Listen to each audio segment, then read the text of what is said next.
আজকে আমি গতকালের একটি ব্লগ ভিডিও শেয়ার করছি, মানে শুক্রবারের একটি ব্লগ। আজকের ব্লগটি আমি সকাল থেকেই শুরু করে দিয়েছি। তো সকালে নাস্তা খাওয়ার জন্য মোগলাই পরোটা বানিয়ে নিচ্ছি। হ্যালো এভরিওয়ান, আসসালামু আলাইকুম। কেমন আছেন সবাই? আশা করছি ভালো আছেন। তো welcome to my another new blog.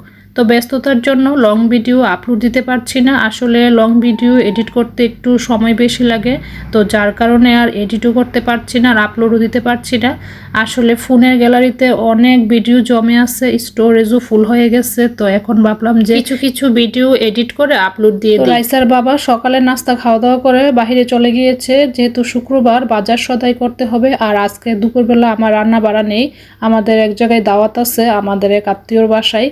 তো এই জন্য ভাবলাম যে রান্না বান্না নাই, যেহেতু অন্যান্য কাজগুলো সব গুছিয়ে রাখি। আর মেয়ে মানুষদের তো রান্না বান্নার কাজে দিনের অনেকটা সময় চলে যায়। আর এখন যেহেতু শীতকাল, দিনও একটু ছোট হয়ে গিয়েছে, যার কারণে কাজকর্ম কিন্তু দিনের বেলা তেমন একটা করা যায় না, সন্ধ্যা হয়ে যায় খুব তাড়াতাড়ি।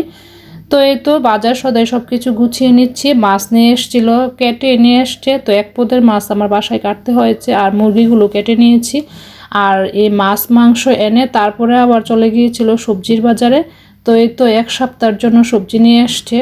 তো বিভিন্ন ধরনের সবজি এনেছে, সাথে কিন্তু শাক এনেছে, তারপরে আরও অনেক কিছু এনেছে, শুকনা বাজারও এনেছে সাথে। তো এই যে দেশি ফুলকপি নিয়ে, আর এই ফুলকপিগুলো এত মজা হয় খেতে, মানে রান্না করার পর খুবই সুন্দর একটা ফ্লেভার আসে। আর মূলা আমার তেমন পছন্দ না, তো গত কয়েক বাজার আনিনি, আমি না করেছিলাম। আর এই সপ্তাহে নিয়ে এসছে। আর টমেটো তো মাস্ট থাকবেই, আর কলাও নিয়ে এসছে। তারপরে এখানে কিছু দেশি রসুনও নিয়ে এসেছে। তো দেশি রসুনের স্কিনটা ছাড়ানো একটু কষ্ট, কিন্তু ডাল অথবা মনে করেন যে ভর্তা হোক অথবা যে কোনো খাবারে দেশি রসুনটা দিলে না খুবই সুন্দর একটা ঘ্রাণ আসে। তো আমি বলি সবসময় দেশি রসুন আনলে যাতে বড় সাইজের রসুনটা নিয়ে আসে। তো খুঁজে খুঁজে আবার বড় সাইজের রসুনটাই নিয়ে আসে। তো এতে করে হয় কি, রসুনের স্কিনটা ছাড়ানো অনেকটা সহজ হয়ে যায়। তো বাজার সদাই সব কিছু গুছিয়ে তারপর আমরা রেডি হয়ে বেরিয়ে পড়লাম দাওয়াত খাওয়ার উদ্দেশ্যে। তো আমাদের বাসা সবাই চলে গিয়েছে এরই মধ্যে, তো আমি আর আমার মেয়ে বাকি ছিলাম। আর আমাদের বাসা থেকে তেমন দূরেও না, খুব কাছেই, মানে রিক্সা দিয়ে গেলে হয়তো 5-7 মিনিট লাগবে, এরকমই হবে। তো আমরা তবে যাওয়ার রাস্তাটা তেমন ভালো ছিল না, কাঁচা রাস্তা, তো এই জন্য অনেক ঝাঁকি পড়ছিল রিক্সার মধ্যে। তো যাই হোক, আমরা অলমোস্ট চলে এসেছি বাসার কাছাকাছি। তো এখন বলি কার বাসায় আমরা দাওয়াত খেতে এসেছি। আমার বড় জায়ের বোনের বাসায়, ভাবির বোনের ছেলের সুন্নতের খতনার দাওয়াতে আমরা এসেছি। তো এই তো এখানে এসে আমরা গল্প গুজব করলাম অনেকক্ষণ, সবার সাথে কথাবার্তা বললাম। আর আমরা আসার আগে থেকে খাওয়া দাওয়া শুরু হয়ে গিয়েছে।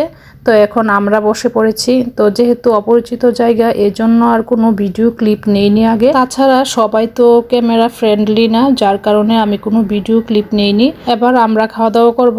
তো আমরা খাওয়া দাওয়া শুরু করে দিয়েছি।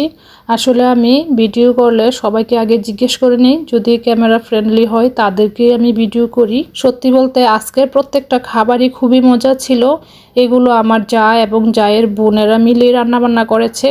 আর অবশেষে খাচ্ছি হলো দই, আর এই দইটা আমার মা উইমা বানিয়েছে, খুবই মজা ছিল। আর দেখে নিশ্চয়ই বুঝতে পেরেছেন কতটা পারফেক্ট হয়েছে দইটা। আসলে প্রত্যেকটা খাবার এত মজা ছিল যে এখন আর দই খাওয়ার মতো জায়গা পেটে নেই, তারপরেও একটু থেমে থেমে খাচ্ছি আর কি, খুবই মজা ছিল।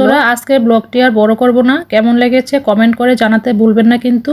তো সবাই ভালো থাকবেন, সুস্থ থাকবেন। আর আমার ব্লগ ভিডিওগুলো যদি ভালো লেগে থাকে তাহলে প্লিজ প্লিজ প্লিজ আমার পেজটা ফলো দিয়ে আজকের ব্লগটি এই পর্যন্তই। আল্লাহ হাফেজ।